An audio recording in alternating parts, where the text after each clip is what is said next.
What's going on, everybody? We are back for another episode of the ABJ Podcast, episode 67, with the Menace from Mars, Rocket. Very excited for that one.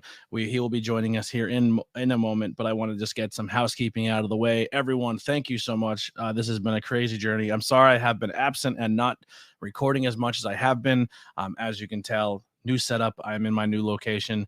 It is quite a journey. It's been, but we're not quite over.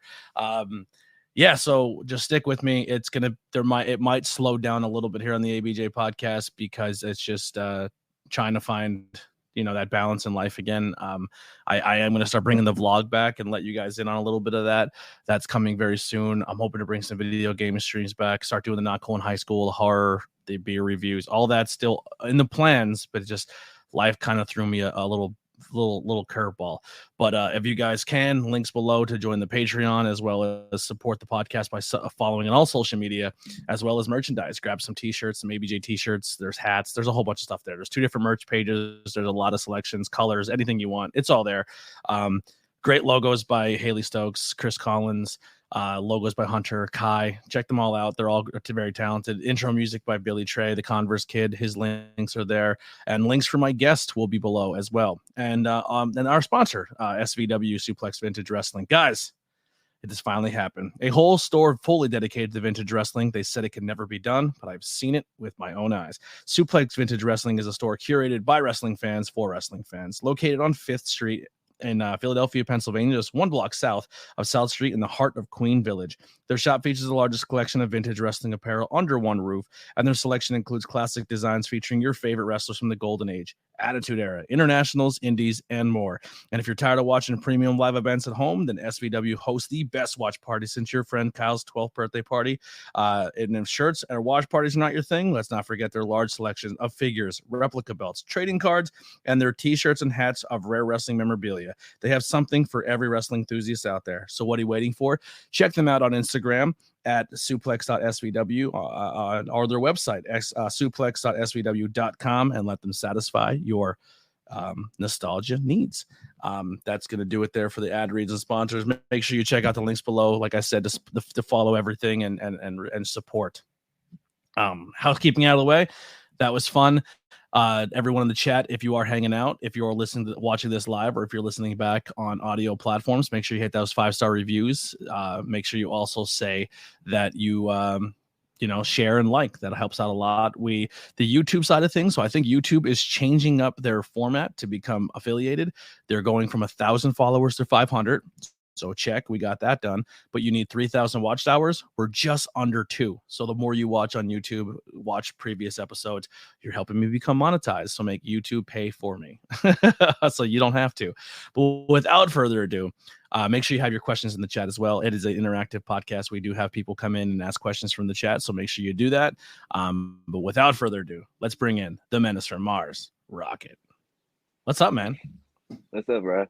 No, I'm excited. And listen, we were talking off camera. I absolutely love the Ghost shirt. I'm a huge Ghost fan myself. I almost wore my Ghost shirt today, but I was gifted by a t-shirt by someone on the scene. Dylan Mesh gave me a nice t-shirt and a sticker. He delivered it to my house personally. So he is a sweetheart. So I'm rocking some Dylan Mesh merch for my boy here today. In the chat already, HCW Network says, "Hey, Rocket." And they said, facing Mike Skyros July 2nd for the HCW title. Not even gonna lie, I'm excited for that. I was bummed out, I was a little ticked off. You seen how I walked in Smash Master about when he wasn't there, but I'm glad he's a little better now, so I can put him back out of commission. I'm taking that belt, man. It's been a long time coming. I keep whooping this boy over and over. I'm getting tired of it. So you want that title? You want that title? Both members on this podcast, both were guests. Now you're officially an ABJ podcast guest, so I'm excited to see it as well. And that will be at Smash Master show in July 2nd. Mm-hmm. Yeah, it's gonna be sick. All right, well let's get the obligatory first question out of the way here, Rocket. When did you fall in love with professional wrestling? What's your earliest memory of saying, like, this is my niche, this is what I love? All right, so I might be wrong on the pay-per-view, but Survivor Series 2002, Kane and Shane McMahon. You remember he was like Kane was out here tweaking. He hit the tombstone on his mom. He electrocuted him. he got kicked in fire, came back. I thought that was the realest thing ever. So me seeing that, I was like, yo, who is this guy? And then Shane McMahon was just a superhero to me. I was like, you can't kill him. You can't stop him. So from that match on, I was like, nah, this is the realest thing ever. The Hurricane, yeah, it was just once I seen Shane McMahon and Kane feud and I was a kid, I was like hooked from that. And then the Hurricane I legitimately thought was real as a superhero. That's the whole different story, but I thought he was real. I love that. I love that. It's so fun asking that question. I think a lot of podcasts just ask it to ask it, or they hear it from me and ask it. But throwing a little shade here today. But it's fun to hear what generation someone came from, or like I don't think there's many people who would say Shane McMahon was their first introduction to professional Yo, wrestling. Like that's crazy to think about. people go and hate, but that coast to coast was something different for me as a kid. I was like, Yeah. oh, he can whatever that was, it was just something like the most devastating move ever to me. And that's how I knew like when I used to jump on my grandma's chair, I used to do that move, put the chair up on my little cousin or like put the pillow coast to coast. I just fly across the chair. So you were a high flyer from the beginning. Oh yeah, I thought I was Jeff Hardy. It wasn't even like I thought I was gonna be a wrestler. It was just anytime I was wrestling or playing the games, I was the smallest growing up, so I always picked Tajiri, Rey Mysterio, and just like Tajiri is one I of my usually, favorites. yeah, just Bro, buzzsaw usually the kick was smaller always one of guy. my finishers. The poison mist was like I Huge. want to low Yeah, key do it, but that's gonna take a lot of please. convincing after 2020.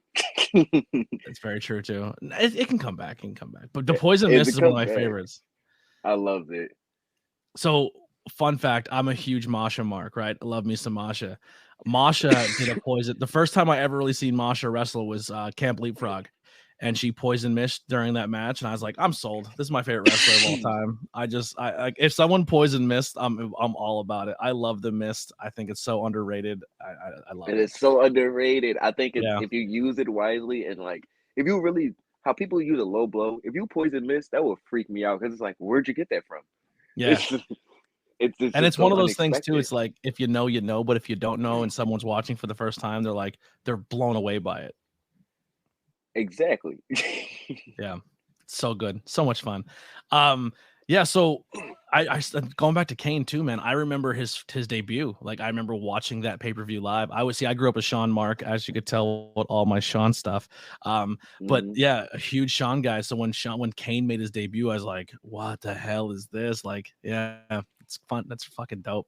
Um, yeah, so you said the video games were a big thing, and then just watching it through there.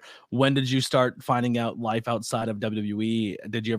Like growing up? I'm not sure where you grew up, but did you find the independent scene, or was that something that came later? So I didn't know about the independence really. I grew up, honestly, I did martial arts and then I didn't know I could dance. The Michael Jackson game that came out, I was like huge on it. And then I did like a The talent show Connect at one? school. Yeah. So Yeah, I yeah. did a talent show at school and basically put that together with some friends. And then come to find out there was a recruiter for a dance team. So I ended up becoming like a ballet dancer, a break dancer. Had to do all styles of this like dance school. And then Wow. that's how I kind of got the agility. Yeah. But How much of learning the dance and the ballet and stuff learned how to do body control for wrestling? man, I danced for half my life. So even when I was like not on the dance team, I still was doing background dancing for music videos or street dancing. I'm flexible, so at the end of the day, it's like I could get up right now and do something, but I'm not. But that's how it Yeah. is. It's like study capoeira. Those things just kept me mobile before, like. But I wasn't like I didn't know about the independence. I just knew about WWE, TNA. I learned about the independence honestly as I got involved in it. Mhm. I mean, I've seen things like when I was people gonna hate me, but when I did backyard, of course I watched people and I was like, the independence I don't think was my backyard is a WWE. bad thing to claim. Everyone has to start somewhere. You know what I mean? And wrestling school can be expensive. And if backyard is your first introduction, then there's nothing wrong with that. And that's what it was. Everything was expensive and far. I live in Philadelphia and not many schools that aren't canceled or open. You feel me? So I couldn't really do nothing about it You would have been until if that school didn't go through with its thing, you would have been a tailor-made fit for that place. so once I started, I met my backyard friends. I didn't have any friends that met them, and then over time, it was just like we got involved into the school because we met people that seen us was like, hey, you should actually do the training. We see that y'all want to do this. Like, take these mats, take them home, cut these ropes, come to the school. We want you to do this the right way, and that's what we decided to do. Who To was the allow one us to give to you that advice? Matt Tremont. Tremont. So And Tremont then he seen you in had the us backyard and told you come through? seeing us in the yard, and he told us straight That's up was like, "I crazy. need you to come to the school." And once we did that, now look at us. I started I, with I'm Duncan I'm and Lee so and Vega. curious. How did Tremont find out about you guys? Just social media? YouTube. That is awesome. And like Dude, we I just I already love Matt Tremont. That makes me love him more that he's actively looking like he's seen something in all of you guys, which is sick. 'Cause like I remember like going to H2O and obviously I was always sold to me as just the deathmatch place. And then I went and seen you wrestle and a bunch of other people. I'm like, oh, he's doing more than just the deathmatch. Like he's helping all forms of professional wrestling come out of this school. I absolutely H2O, I will tell you this right now, the summertime is hell. That is the hottest building I've ever been in my entire life. When you do you commentary, telling me, man. you have to go up a ladder and it's hotter even up there. I almost died in that building. But it's always going to be a special place in my heart because it was the first place that we got to take Camp Leapfrog from camp to a venue. So that's a special place in my heart. And Tremont was so welcoming to everybody who came in that day. And then it was the place I got to see IWTV 100, and that show will always go down to me as my favorite independent wrestling show of all time because so much of the independent scene was then that torch was passed for the people who were on TV to like this next generation of people, and it was a very magical show, and Mhm. H2O was at the home of that, and I love it so much. Like I just love that venue. I love Tremont. I love his attitude and how he goes about everything. It's a great place. No, it definitely is. That's my home, man.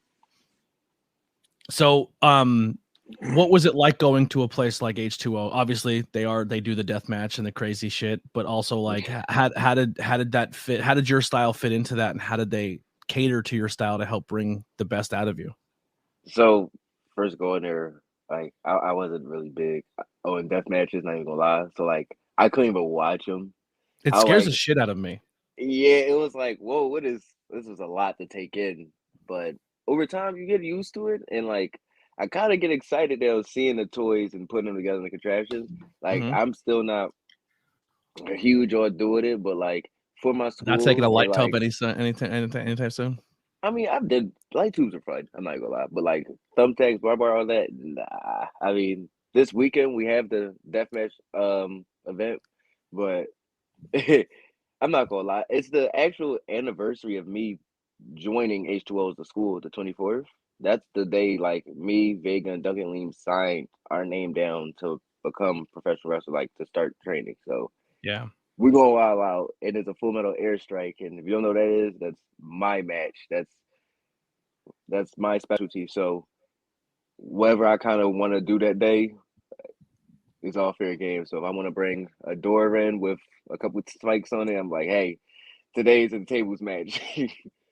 Yeah. So it depends. I might hang some ropes up, and no, just keep an eye out for that. That's gonna be IWTV.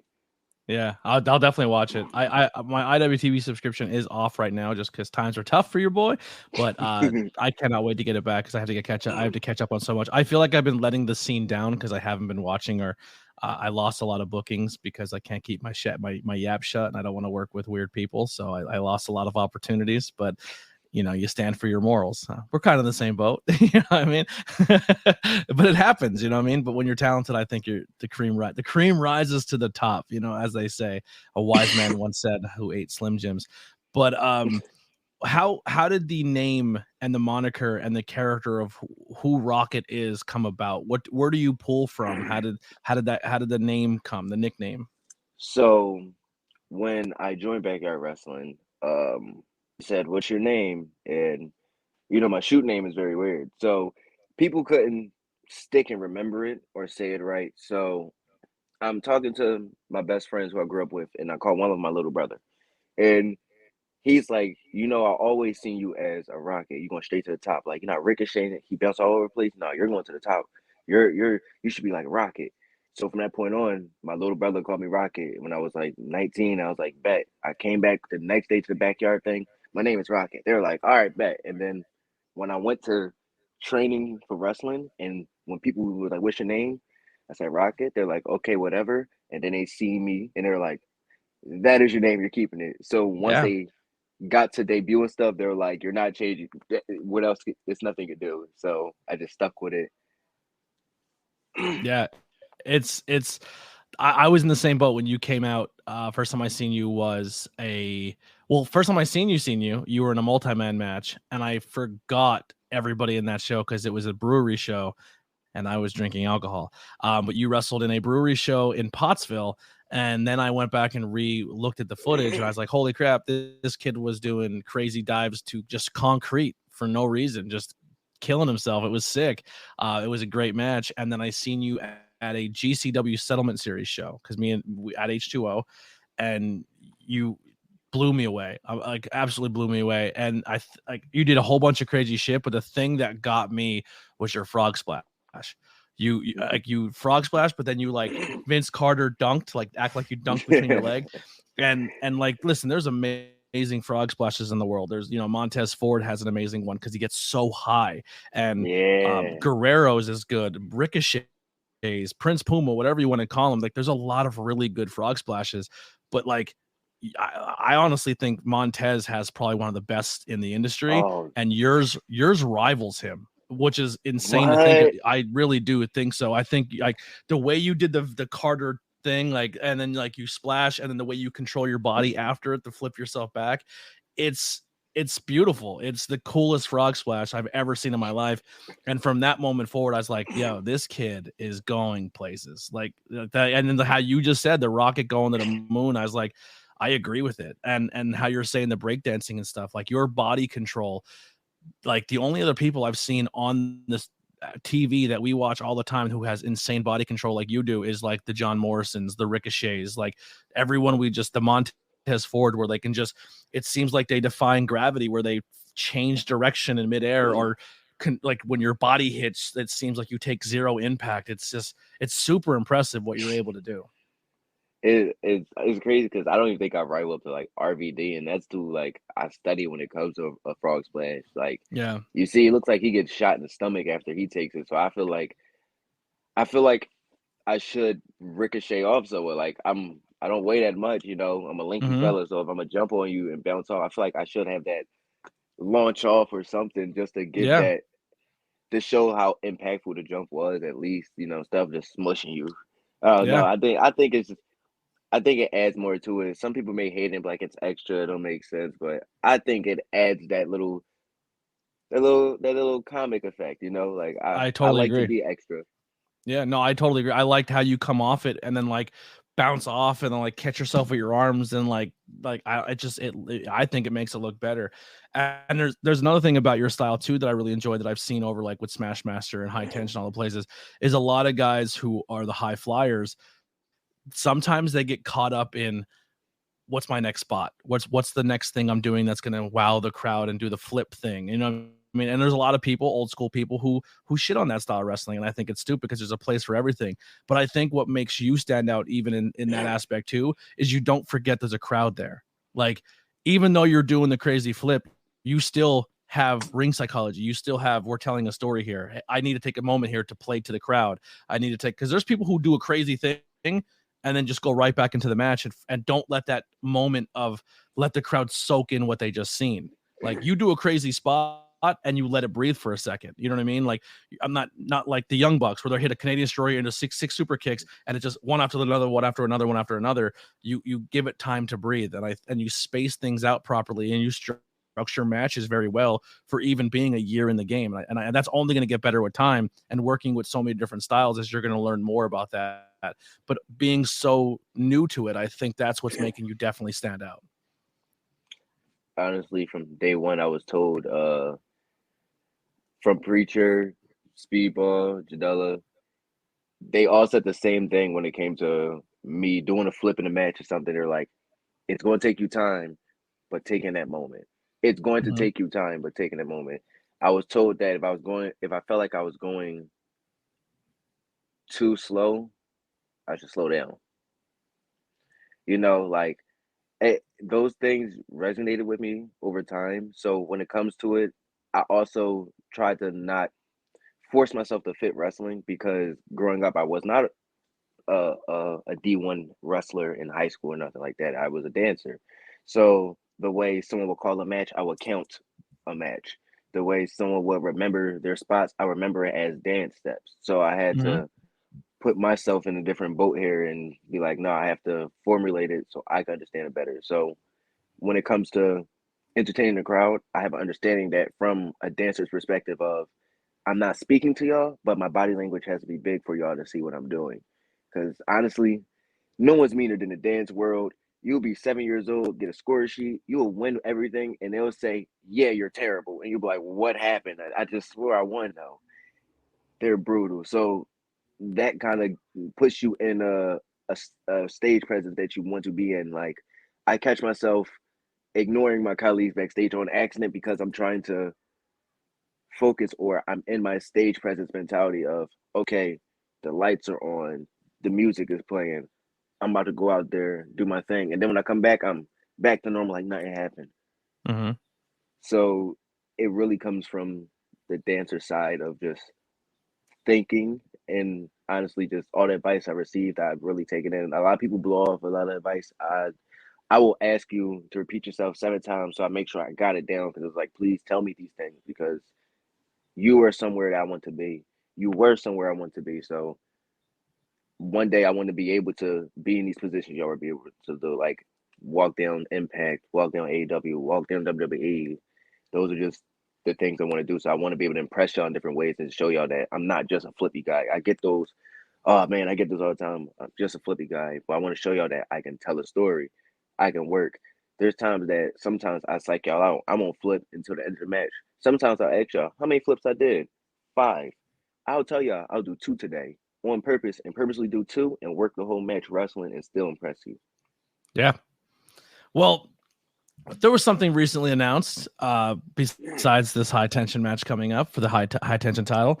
There's a match coming up in this beautiful place I like to call the Sanctuary, and you are working someone who is scary in this industry and someone who I think is an amazing opponent for you because like their goal is to incapacitate you and not let you be the hit flip guy. Will there be ropes? Who knows? We don't know. I think this matchup coming up, I think if people want to see another side of you, I think this is a great opportunity to do so because I think this is an opportunity for you to showcase something that maybe you haven't showcased with other people. He will be on this Thursday, so I'll ask him some questions as well. But it's a match that I've wanted since both of yous entered the Sanctuary, and that's you and Prince Ahmed. Mm. Yeah, that's gonna be absolutely crazy. Where how you said there, like you came off with the like the John Jones mentality. I don't know if you follow MMA or anything, but John Jones will say, "How can this guy?" Like he'll tell the media, "How do you think this guy can beat me? What's his best option to beat me?" And people are like, "Oh, he has knockout power." So John Jones will stand in the pocket and fight a guy for 5 rounds at his strength just to prove he can beat him. And like how you Yeah. just said, like I'm more than a flip guy. Like I can take on different styles. I can take on different opportunities. I can take like I'll purposely take away something that makes me special to prove that I can do something else. And being like how you said, you're coming up on a year in it, man. That's a good mindset to have. Keep in mind, for Prince Ahmed, I want him to keep in mind something. At H2O, I walked to Matt Tremont and told him to his face one day, I'm not a bitch. He laughed and was like, what do you mean, Rocky? What's going on? And I said, you know what? I I see what y'all do here. Hardcore, deathmatch, all those banners, I want every one of those motherfuckers to respect me. So I asked those like, you know what? Anytime, any place, I'll do it here. So that shows how willing I am to prove that point. I said that John Jones mentality. So when it comes to him wanting to just subdue me, be like, oh, we don't got no rope, so good. This is my type of match. I can wrestle. My tag team partner is a submission machine. You don't think he kicks my ass? Trust me, I'm prepared for this. I study my opponents. I'm not one of the people that's like books for this. I will sit there and actually pull up your clips and watch you and sit there and be like, okay. I will text you. You don't gotta like me. You can love me. I will sit there and be like, hey, let's do this. If not, we'll get in there and do what we gotta do. As simple as that. It depends how you want to take it. But Prince Ahmed, I promise you, I'm gonna give you the fight of your life. I already see what you can do. The leg German, oh man, I'm prepared. It's so many things I was already just like looking at, and it's like, oh man, I wanna grab his foot, do this, spin him around, pick him up, roll him through, and it's just like Yeah. people gonna be like, all that action is just so you can hit him, and I'm like, yup, and I'm gonna super kick him and still slap my thigh at the end. What's up? Yeah.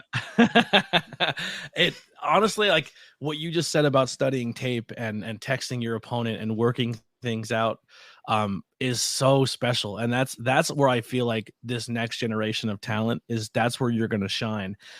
Because a lot of people, I mean, let's pull the curtain back a little bit. They have a match, they're veterans, they've been doing it for a couple years, and then they show up and they say, "I'll just call it in the ring, kid." And those matches are fine, and they're very talented, and a lot of those matches go off pretty well. But when you look at some of the younger guys in the scene and you think to yourself, like, what makes them stand out? Why was that match so good? It's because you guys take it to a different level and use modern technology to your advantage of tape study and following people and checking what they do and like messaging them and like I that so it excites me so much more to see this match finally happen. And I didn't know that it was in the works, and I remember I just kind of like messaged somebody privately and I was like, hey, there's two people here that should probably square up sometime. And then his response was, I'm already ahead of you. So yeah, I'm very excited for that matchup. I think that's gonna be art, man. It's gonna be a great thing, and I think it's gonna be something that footage that I think you can send out to people and be like, "Oh, here's Rock in a submission technical match." You know what I mean? Like, it's gonna be fun. No, I definitely if they want to and make it a submission match, I am 100% down. I will show y'all that I can work. I will show you. I will give you a submission match. There's no ropes now, so possibly I don't mind it either way. I'll throw on my Muay Thai gear. I'll take it back if I got to. That'd be kind of dope if you walked out with Muay Thai gear. That'd be kind of sick if you changed your gear for that one night to show like I'm here for a fight. That'd be sick. That'd be sick. I'll let them know. That'd be sick. So what has your experience been like coming to the sanctuary? Seeing everything online and being like, well, what was your driving force to go check that place out, and how has your experience been since being there? You can be honest. Seeing clips of the people who just posted the cinematography. Always seeing clips, but what really convinced me was Hawthorne's entrance. The camera, it was the craziest thing ever, and I was like, nah, I gotta get up there.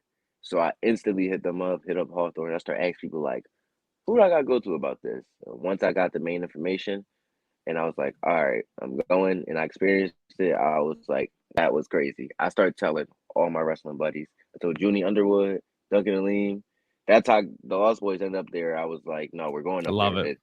I told Salim and them, so I just was like, everyone has to experience this safe haven of where you go just work art and have fun. It's safe. Everything was padded, so it felt like somewhere you could really practice your things and work on your moves. We didn't lose him here. Rocket might have blasted off. Hold on, give him a second here. While he's away for a second, the sanctuary is a bit amazing. The safety. Oh, hold on. The sanctuary is a bit amazing. The safety. Oh, hold on. I hear him. There we go. Oh. Okay. Can you hear me? Go ahead, bud. Yep. Go ahead, bud. Yep. No, a little bit of echo. It like froze out. You might want to leave and come back in. The same link will work. All right, we'll give him a moment to reset there. But yeah, Sanctuary is insanely safe, and it is about your safety and making sure you can go in there and train and do things and try new things out. But it also, if you take it seriously and you think of a storyline, or you come on a first Friday, or you prove yourself, it could be a very useful place to get some good footage, as well as a really fun experience. And I think the team that we have in place at the sanctuary is unlike it's ever been before. With the the past season 9 guys in this new season, and just the people who are involved in it now, I just think it's better now than it's ever been, and and more people I think are seeing that and coming through and experiencing it, and I think it's insanely special to be a part of the sanctuary now. And the doors are open for everybody, man. Keep an eye on First Friday shows. You can come through on a First Friday, and I like to think of First Friday shows as like open mic night for professional wrestling. You can kind of just come through and be like, can I get this match? And they'll be like, yeah, if you guys can put something together, go for it. And it's a lot of fun, and you can just kind of roll through on a Friday night and get some cool work in and get an amazing entrance. Can you hear me? Yep, I can hear you. All right. We're all good. Check. Perfect. All right. So what we were saying about being safe and working there and bringing your friends. Oh yeah, it just was like a safe haven to like practice your stuff. I've seen people practicing dives there, and I was like, that's actually really cool. No one really does that at lots of places. They don't really be like, hey, let's practice a dive, and really will catch you with a suicide real quick. So it's like pretty cool to see how big on safety they really were.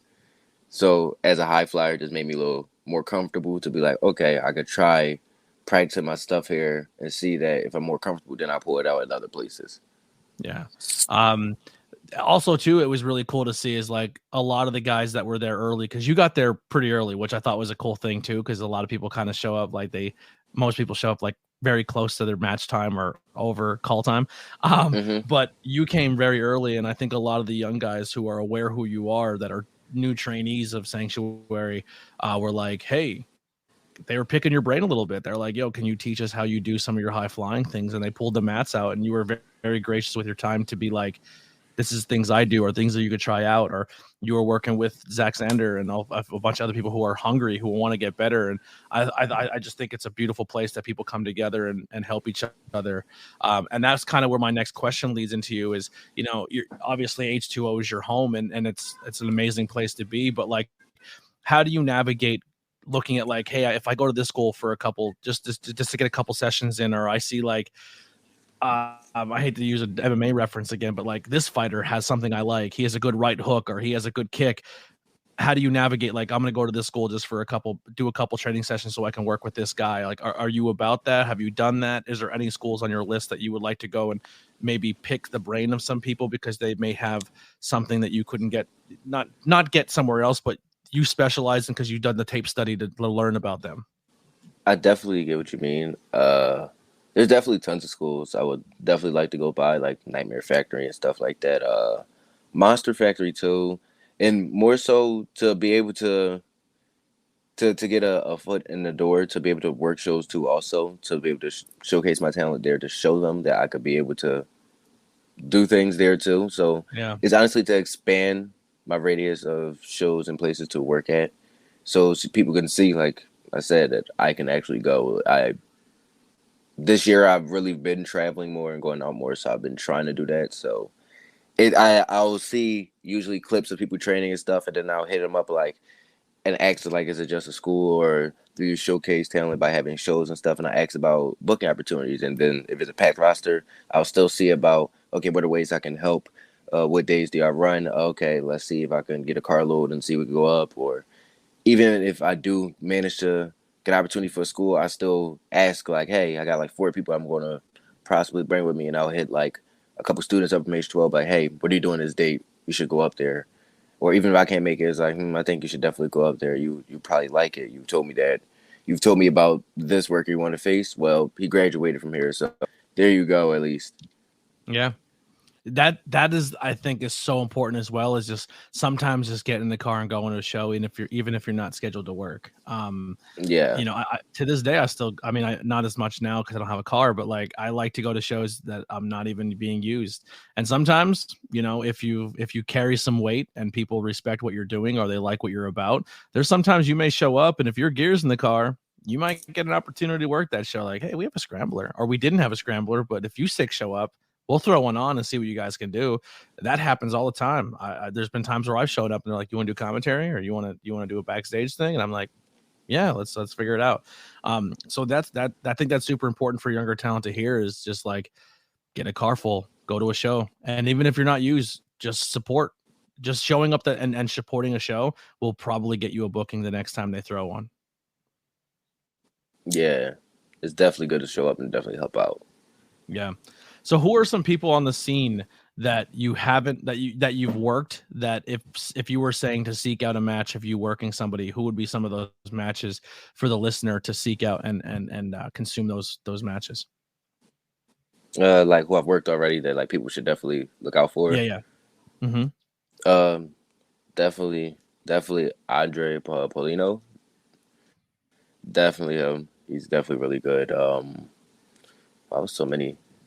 There's people who I haven't faced. I'm like already look out for because I'm trying to get matches with them. That's coming up next. That's coming up next. I would That's part two of the I want question. to say like my homeboys for sure. Like I faced him so many times. Like Duncan Aline, like he's the funniest person I know. And on a microphone, there's not a lot of workers, young talent that will grab a microphone or want to talk for half an hour straight, and he will talk to the point where we'll be like, "Take it home, come on, man, get it, put it down." Like he's one of the greatest I've worked.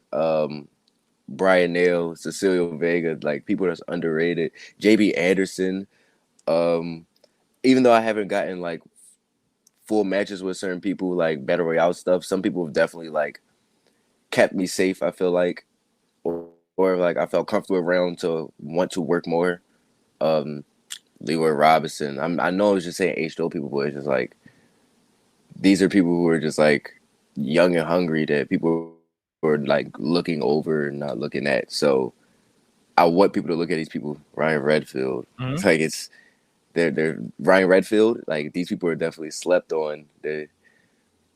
I definitely would say a lot of people that you'll see shining in the indies now, but they got enough of it. It's our turn, man. Like we about to come see y'all soon.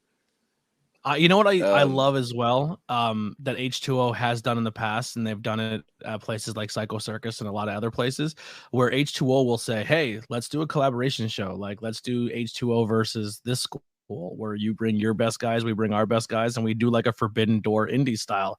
And I mean, it's kind of hard. It's kind of weird to say that because like guys do travel and go place to place, but it is a different vibe. Like it's been done at the Sanctuary too, where you had like the Johnny Rods Walker Clan guys come in and take on the Sanctuary guys. Like if you roll up with your H2O guys, it's like H2O versus Sanctuary. Like on commentary, you put over like H2O is another place that you can train if you're in the Jersey area. Like I just think those shows are a lot of fun, and they're great ways to get talent to cross pollinate and learn from each other, because that 15, 20, 30 minutes that you have backstage putting your match together, you learn from those things, and that's what makes you who you are as a wrestler as your career progresses, is taking those hours to put together a match and then go and doing the match and then talking about the match after and then collaborating with the locker room and being like, yo, what did you see, what do you think? And like those are magical special moments, and the more that you can do that and get people together and work that kind of stuff is really good. I agree. American runs and Duncan did kill it this weekend. Duncan was very, very entertaining. He definitely popped the crowd a bunch just by talking in the ring. Yup, and I'm telling you, look out for them. People these are people I want to open a door for. Like look, Jay Duncan Bougie, versus Sean Pratt. I just said it. Let's make that happen. That would be great. Or like Jay Bougie, I worked him in the Settlement Series, and then like after that was probably the first encounter I had with him. I've seen him in a couple bookings, and then from that point on, he became one of my closest friends. Like looked out for me. So it's like these are people that like I wish the best for in the business. It's like I want to walk in a performance center. You know that little picture they take. One like look over and be like, wait, oh y'all here? Like I would see one of them moments. Like that would just make my day. Yeah. Who are some people on the scene that you haven't worked that you want to? Now you can go wild. Billy Starks, Nick Wayne. But that's about to be impossible. They say they about to be up out of here in a second. I don't think it's impossible. Man, Larry Lazard, Teriyaki. Man, Nikolai White. I haven't got him yet. Even though it's people that like I'm really cordial and really cool with at shows. It's like I haven't gotten a chance to even face him. Um, I want to rematch with Speedball, man. For some reason, that was really fun. I'm another one. Like I want to be able to show him some improvement. You know, like go through the list again and be like, all right, like be able to go back to Janela, be able to go back to the Mercer and be like, all right, I got you now. Like the You got me first in my time year that one. Like you're talking about you work those guys and you're in year one. That's impressive, man. Like I'm trying. yeah, that I mean like in your first year of your career, you've worked guys who would be considered top echelon indie guys, and like some of those names are guys who have tasted Impact, who have tasted AEW, have been there and have seen that side of the spectrum, and you've got to work them your first year of your career. That's good. That's awesome. That's real. Like if Yeah. that's if 4 days is your year anniversary of signing paperwork to H2O, and that's already your list of talent you've worked, bro, year 2 is going to be crazy. I'm trying like it did come out of nowhere with it. Like I had to be patient. Like everyone tells you, you don't really deserve wrestling. Wrestling deserves, you. So it's one of the things where I had to understand what that meant and take my time. So I'm grateful for everything, honestly. Like honestly, how it went, just like even with stuff coming up, y'all don't know about that. Like I'm telling you, man, it's stuff that is coming up that I'm just excited to even be a part of because of what wrestling has done for me, and I never would have expected this, and just never would expect I'll get to meet so much of these people in the business that I get to work with or just collab with. So many people that are friendly, just like you or any other people I meet in the interviewer space or just in the work industry. So this is the one I'm clipping here. This is the match. A booker needs to make this happen. This needs to be a match. He's on the scene right now. He's someone I respect very greatly, and I think to me this is a dream match. High flyer versus high flyer. You versus Lindsay Dorado. Ooh, that'd be tough. I need that. That'd be tough. You have your stable. There's another stable out there called the Miracle Generation. That would be it. There's a lot of really talented guys there. Ichiban is out there. Like there's some. I'm a huge Boomer Hatfield fan. He's a little flyer. He likes to fly around, but also tells really good stories. That would be amazing as well. Oh, Tina said I would love to see more promos from Rocket. People want to see those before match trash talking promos. Let's get that going. So those honestly, I'll be honestly a little agitated in those moments. I'm not gonna lie. Like those promos, I actually have to sit there and think about like what's going on because I get actually really pressed and be like, you know what, man, now I gotta talk about this because sometimes it'll be like I gotta say something because like a lot of people, yes, I sit quietly, but I purposely do that because I like the actions speak louder than words. I know eventually I have to speak, but I feel like the time will come when I really have to speak and break you down to size. So if it comes to it, then it'll be like, all right, now I gotta get on camera. But nah, I think I enjoy what I get into, Dale. The promos, I think about them. I definitely try to get them out. Like I try to. It really depends. Like I said, I usually be agitated. So if I'm not really upset at it or nothing, I'm just like, hey guys, got a match coming up, Yeah. But like, someone take me off, I'm like, all right, man, now I gotta drop you because we're not doing this. Yeah. Gears of Kai, he's from the KC scene. He said, I'd love to see you in his KC scene and take on Kenny Alfonso. Hope I said his Oh name right. yes. Oh yes. There's a couple people actually. There's another person, Joe Lando. Yo, UK scene insane. I want to work him so bad, yo. He made it to America for GCW for like a weekend, and I think I had H2O that weekend. And I was like, dang, or he got injured or something. I'm trying to remember, but it was like we were trying to hang, and I was like, bro, I really want to work him so bad. Yeah. So we're getting close to that time. We're at the 45-minute mark, so we are getting close to the end here. So if anyone in the chat, thank you everyone who's hanging out and watching. Make sure you hit those likes, shares, and make sure if you're listening on the audio platform, you get that 5-star review on Spotify. There is a thing on there as well where you can say, what do you thought? What did you think of this episode? Please leave a review in there. That helps out a lot on Spotify. The more people go on Spotify and write those little things in, that helps a lot. So question time, get them out, and we'll have some fun here. Tina says, I'd love to see him with TJ Epics or Trey Felipe. Dude, that'd be a good one. TJ Epics is very good. That'd be a dope one. Definitely TJ Epics would be dope. That would definitely be dope. Yeah, that'd be really cool. Here you go. Precious Ruby Reno in the chat. What conditioning and training does Rocket do to stay ready to launch?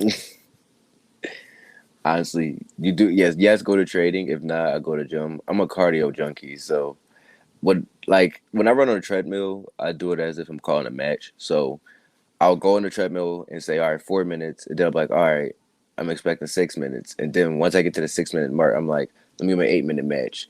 And I'll stay on and like be trying to call the matches I'm there. And next thing you know, I'm probably on there like, all right, 35-minute banger, let's get it. And then when I'm off, I'm like, I just went 45 minutes, no ropes. And I was like, all right, I'm good. And then I was like, all right, let's go ahead. But I'm honestly mostly cardio, I'm not gonna lie. How much of your style is calling a match beforehand or calling stuff on the fly in the ring? Honestly, my moves, I feel like I could comfortably call them in the ring. Like, even as flippy as they are, I feel comfortable enough to be able to position you and tell you where to stay so I can do the flip and you just be there to either catch me or stay there. So it really depends like how big the move is. If I want you to like catch me standing or so, I would say before the match, like, hey man, how do you feel about this? But for the most part, yeah, I'll give you a good easy run through. I know some people hate remembering a crap ton of things, so I watch you guys put matches together, and I'm like, there's no way I would be able to do that. I call it during the match too. Like I don't just expect you to be like, all right, remember that? Good. When we're out there, I will talk to you the whole time. I will not abandon you. I will make sure you know what is coming next. Like if I can't get to you, the ref will tell you something. I can't abandon you there because I'm not selfish. I don't want to get all my stuff in. I want to make sure that you look good in a match, and we both just sit here during headlights. Then no one looks good in that situation.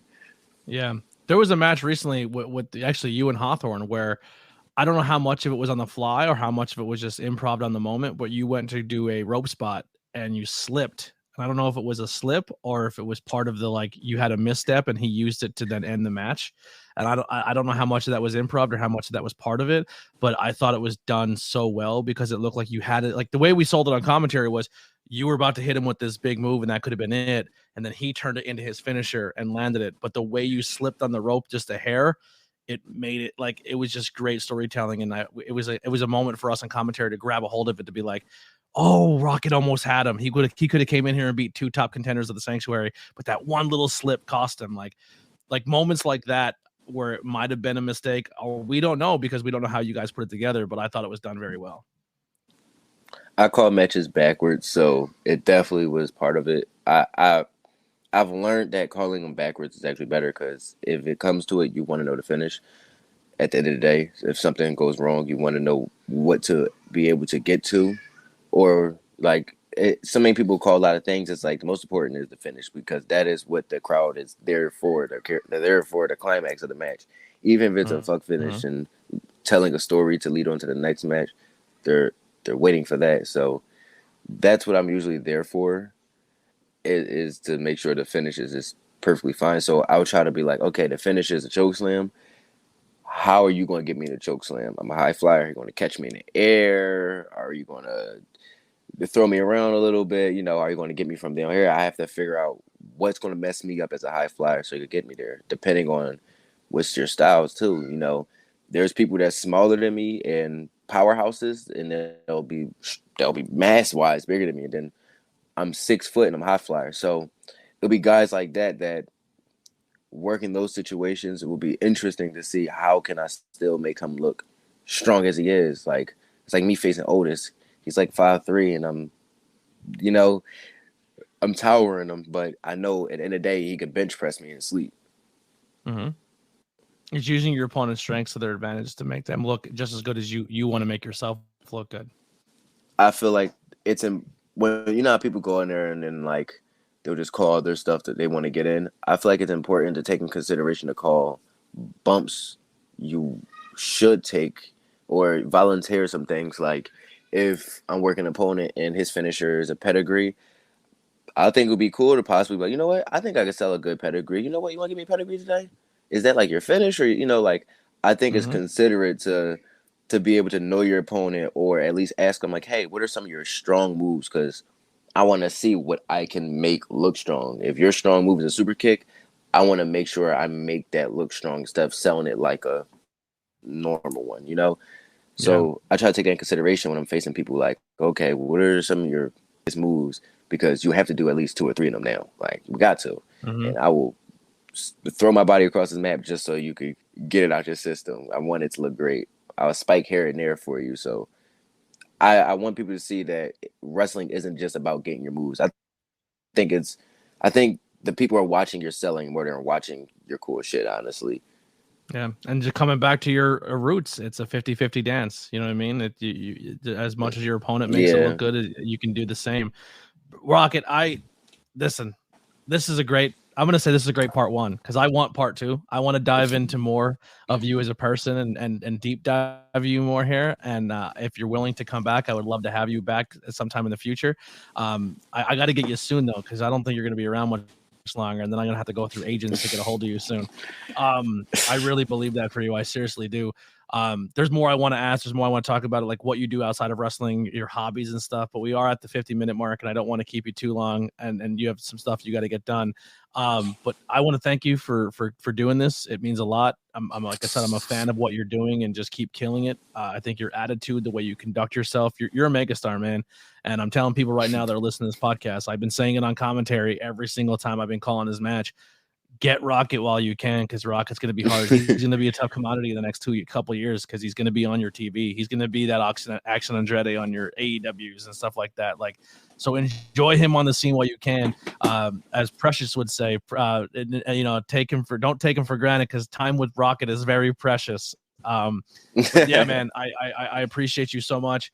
Links below to follow Rocket on us on Instagram, on Twitter. Please, if you're watching this podcast, go follow him. Leave a comment on one of the things. Tell him what you thought of the podcast. And keep following him. There also is a Brainbusters Tee website. You can go grab some Rocket merchandise. Wear it now. I'm telling you, because pretty soon it's going to say AEW on the bottom of that shirt or WWE. You know what? Here's one last question. If now I know the answer here is the political answer is whoever will have me, right? There's not one over another. But if you look at both of those companies and you think to yourself, like, who would I want to work more? What company would it be the one you'd sign to? Out of AEW and WWE. Yeah. Or even Impact. Honestly, I mean, you and Ace Austin would be a fun one to watch. I'm just saying, John Trotsky. That's something like of course, like I feel like I don't know why. Realistically, it feels more possible for AEW or TNA because WWE has so many like different things that happens every year where it just makes it harder and harder to get there. But I the think you thing stand out enough that you would be an NXT star, and I can see you on the E. Like I really do. I think people think, and this is not a knock to AEW, but I think it seems more realistic because they love the indie scene a little more. But I honestly think WWE sees a guy like you, man, and they drool. I honestly do. And you and Ricochet is like my ultimate match of all time. Like, are you and Montez Ford would be 2 matches that I would pay. I'd sell everything I own to see those matches. Like I feel like WWE because the biggest thing I want to do is have a WrestleMania entrance. I don't have to main event. I don't have to win. I could be pre-show. I don't have to have a big marching band. But the idea of walking down a WrestleMania ramp, you know how long it takes you to get down there? It takes you about 10 minutes. I thought That you were would be coming the out best last thing in year. my life. I heard your music hit. See, I ain't gonna lie. I was so hyped seeing that. But I was like, oh, I hope I can keep using it. Yeah. Well, get in contact with him. Like, hey, are you cool with this?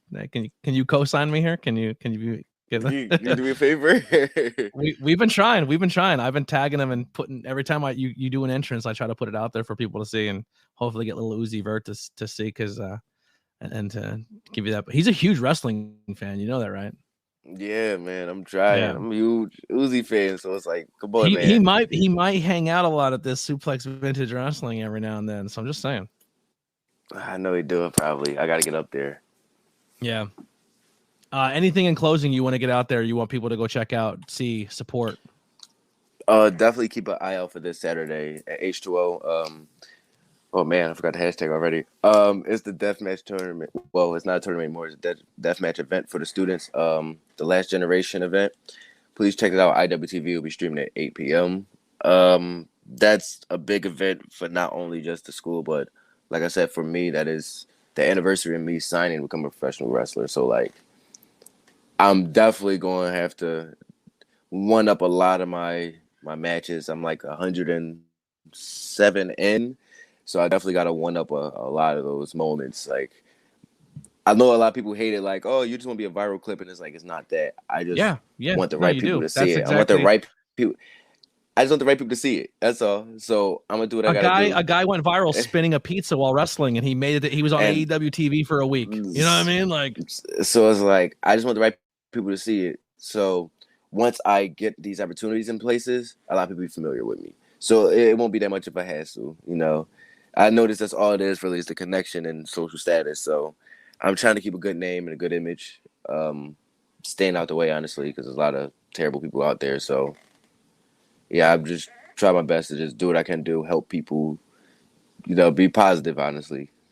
No, I think the way you conduct yourself is brilliant. I think you're doing everything absolutely correct.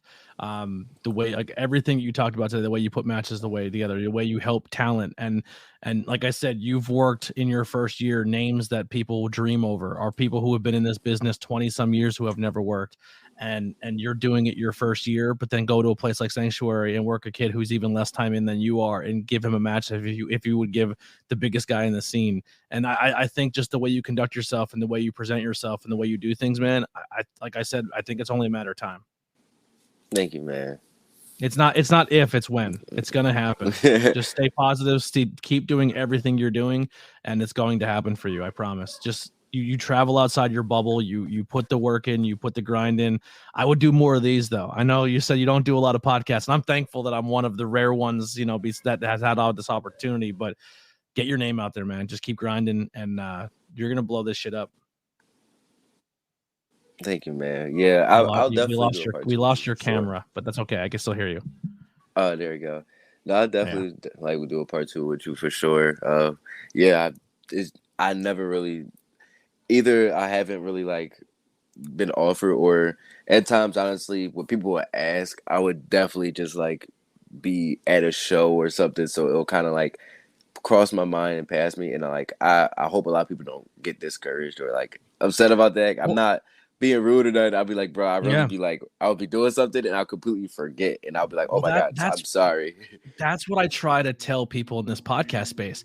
I think a lot of podcasters go to wrestling shows and they bombard talent with, hey, I'm a podcaster, or hey, let's do this, or let's set something up. And there's a way to do that, but also you have to realize, like, when you're at a show, they're being paid to be part of that show. They're being paid to put on a performance. They're being paid to get in the right mind state to put a match together. Like, your job as a content creator should be make an impression, but also respect the fact they're doing a job as well. This is not a hang up for them at a wrestling show. So you got to conduct yourself a certain way. Yeah. Some people can be a little overwhelming with it. And yeah, it can be like that for sure. Yeah. So there's your advice from ABJ to you podcasts out there. But dude, thank you so much. I appreciate your time. Like I said, part 2 coming up. We're going to learn about, you know, what you're into. And like I said, dude, you wear the ghost shirt. I wanted to talk to you for hours about music, but I wanted to get this origin story out there, and I wanted people to hear about you and hear about you as the person. And like I said, man, just keep killing it. You're fucking doing awesome. Links below for not just ABJ, but for Rocket. Buy some merchandise. Buy merchandise for both of us. You know what I mean? Wear your ABJ and Rocket shirt. And let's get that support going. Follow us on social media, and I'll see you on Thursday at 7 p.m. for the much anticipated interview, first ever with Prince Ahmed, and you'll be seeing him square up very, very soon at the Sanctuary against Rocket here as well. But thank you guys so much for hanging out with us. We'll see you next time. Here's some outro music by the Converse Kid, Billy Trey. And if you're a wrestler or a podcaster or need music, hit this guy up. He's amazing.